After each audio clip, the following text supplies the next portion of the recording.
I can remember back to about fourth grade, passing notes through my friends, watching intently as it approached the dream boy of my life. Heart racing, butterflies flew throughout my body. It took me back to that moment where I was a child, a passenger of my own innocence, diving towards vulnerability. Then I saw the check mark that held me and froze time.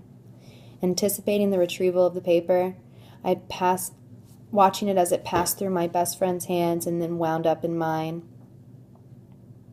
Carefully, I unfolded it, noticing every inch that was left unmarked, then finally falling upon the words I placed that read, "Do you like me? Do you want to date? Check yes or no." In today's world, the butterflies are brief and faint.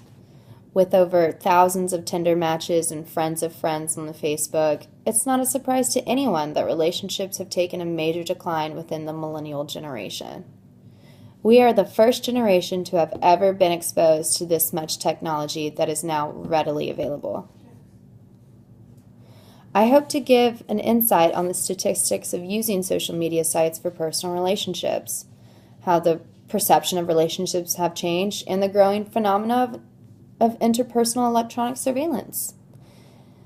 So Jesse Fox, an assistant professor in communication at Ohio State University, and Katie M. Warber, an associate professor of communication at Wittenberg University, collaborated together and published an article titled, "With the Romantic Relation Development in the Age of Facebook." Research from this article shows that back in 2013, college students spent 1 to 2 hours a day on a social networking site.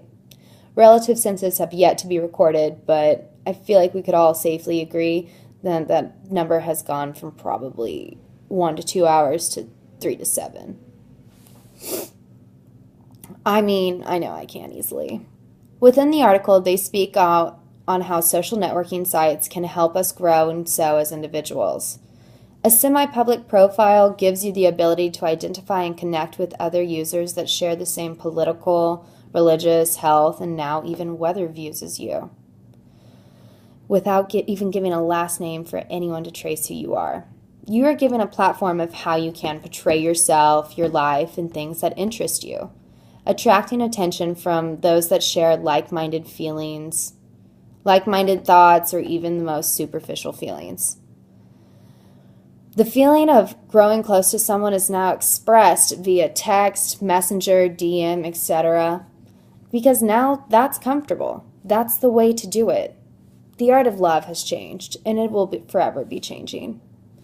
In a separate article written by Jesse Fox and Katie M. Warber titled "Social Networking Sites and Romantic Relationships," goes on to speak about interpersonal electronic surveillance, known as IES, or as many millennials like to call it, Facebook stalking. IES makes it to where the user can have an inside look to who they may want to hold a future romantic relationship with.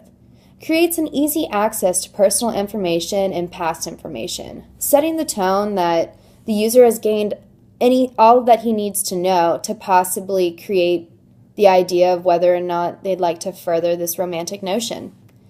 Noting the fact that no geographical proximity nor social interaction is necessary to obtain this information, making the user that much more inclined to search throughout the interweb. The target may never know that they are being so intently watched. Increased levels of IES have been seen in a majority of relationships that have insecurities. Katie and Jesse go on to state that the perceptions of ambiguity within a relationship leads to extreme IES. Even within the dissolution of a relationship, exes are still known to remain Facebook friends, therefore instating the idea that there could be another chance with said partner. Caroline Beaton, journalist and speaker for Psychology Today, posted an article in October of 2015, "Why Millennials Are Failing to Shack Up," introducing the idea that fewer and fewer millennials are opting out of long-term committed relationships than any generation in the past. Credited from the article, Generation Y is synonymous within the hookup culture, which does not speak for the millennials. The idea of the hookup culture stems from the progressive way that is today. Rampant, frequent, casual sex is advertised, creating the dissolution of the fastest point from A to B. Effortlessly portrayed within the Tinder app, we set ourselves up to be objectified, demoralized, and overlooked. FOBO, fear of better options, has also become a popular acronym to describe the millennial generation. Donna Freitas, a communication professor for Boston University, states, "Young people today don't know how to get out of the hookup culture." However, Pew Research shows that one-third of online daters have never actually gone out with someone they met online. From 2015, Tinder boasts 26 million matches a day, with a mere 8% of matches ranging from 18 to 29 to have met their significant other online. With social media, the perception of one's life may be entirely opposite of what they portray. As years have gone by, I have realized that no one's life is as perfect as it may seem. People can change their platform and views to shape how they want others to perceive it.